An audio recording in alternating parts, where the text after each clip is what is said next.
पर बोलने का मौका बोलते रहे आप। बिजली पर बोलने का मौका दिया और धन्यवाद आपको इसलिए भी देना चाहता हूं, मैंने भी बिजली कटौती पर पर्ची के माध्यम से मामला उठाया और आपने व्यवस्था दी कि बिजली पर चर्चा करा करके आज प्रदेश का जो संकट है, जो जनता त्रस्त है, मैं दो पंक्तियों से जनता की व्यथा कहना चाहता हूं। रोने की सजा है ना रुलाने की सजा है, रोने की सजा है ना रुलाने की सजा है, ये गरीब और पिछड़ों को सताने की सजा है। हंसती हुई आंखों में आ जाते हैं आंसू, ये सरकार से उम्मीद लगाने की सजा है।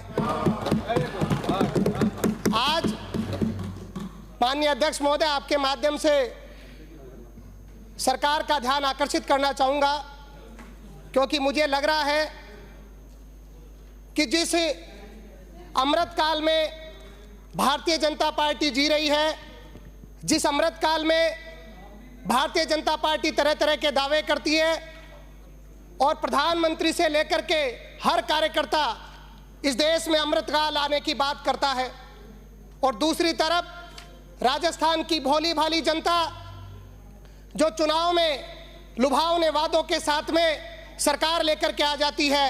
आज 8 महीने हो गए, राजस्थान का हर वर्ग, आज माननीय अध्यक्ष महोदय, मेरे जो सामने सरकार के रूप में जो मंत्री महोदय बैठे हैं या भारतीय जनता पार्टी से आए हुए विधायक बैठे हैं, ये अपने अंतर्मन में झांक करके देखे जनता किस तरीके से बिजली के संकट से जूझ रही है। आज जनता को रोना आ रहा है। आज बुजुर्ग, महिलाएं, बच्चे, नौजवान, बीमार व्यक्ति, यहाँ तक कि अस्पतालों में भी बिजली के ऐसे हालात बने हुए हैं कि हर जगह पर बिजली का कट है। माननीय अध्यक्ष महोदय, ग्रामीण क्षेत्रों के हालात ऐसे बन गए कि जनता, जो किसान खेत में मजदूरी करता है, किसानी करता है, जो मजदूर अपना काम चलाता है और वो इंतजार करता है कि रात को समय मुझे चैन से सोने का अवसर मिलेगा, उसके साथ कैसा घटित होता है। ये दर्द का विषय मैं इसलिए कहना चाहता हूँ, मैं भी गांव के क्षेत्र से आता हूँ और जब गांव में लोगों की पीड़ा देखता हूँ, बिजली कटौती के समय जब लोग रात भर इंतजार करते रहते हैं कि कब बिजली आएगी, मैं आपसे कहना चाहता हूँ, सरकार के लोगों से कहना चाहता हूँ कि राजस्थान में पावर रिजर्व के नाम पर क्या कोटा, भरतपुर या राजस्थान की भोली भाली जनता को भ्रमित करने के लिए जहां 5 जगह उपचुनाव होने हैं, आप बिजली रिजर्व के नाम पर किस अधिकार से बिजली का रिजर्व करके वहां पर बिजली कट नहीं करते, और चुनाव के समय केवल धोखा देने के लिए जब उपचुनाव हो जाएंगे वो जनता आपका असल चेहरा देखेगी। आज भरतपुर और कोटा या 5 जगह जहां पर उपचुनाव होने हैं, राजस्थान की 8 करोड़ की जनता की कोई गलती नहीं है। कृपलानी जी, ये विषय बीच में बोलने का नहीं है, ये विषय जनता के दर्द का है। उस दर्द को आपको समझना पड़ेगा। ये ऐसे तकलीफ का समय है जब हम लोगों को, आपको और हमको इस विषय पर ध्यान देना पड़ेगा।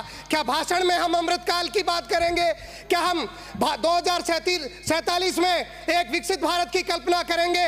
आजादी के 75 साल के बाद भी जब घरों में लाइट नहीं आती, 6 से 8 घंटे तक बिजली कटौती होती है, ये कैसा समय चल रहा है? कैसी सरकार चल रही है? हमें देखने का समय है। माननीय अध्यक्ष महोदय, देश में जब भ्रष्टाचार के नाम पर लड़ाई होगी तो देश की संसद भी टपकेगी। देश में जब भ्रष्टाचार होगा तो मैं कह रहा हूं कि बिजली के तार भी झूलेंगे, दुर्घटनाएं भी होंगी। मैं आपके सामने अध्यक्ष महोदय कहना चाहता हूं, 2017 में माननीय विराटनगर से आने वाले विधायक कह रहे थे कि वहां पर दुर्घटना 2017 में ट्रांसफार्मर फटने से एक परिवार के 12 से अधिक लोग मर गए। और हमें यह देखना पड़ेगा, आए दिन लोगों के साथ घटनाएं होती है। ट्रांसफार्मर के लिए आज जनता, किसान, नौजवान परेशान रहता है, बिजली के तार घरों के बाहर झूलते रहते हैं। हमें सोचना पड़ेगा। आज अगर बिजली शिफ्टिंग के लिए कोई काम करना, अध्यक्ष महोदय 1 मिनट में मेरी बात पूरी करूंगा।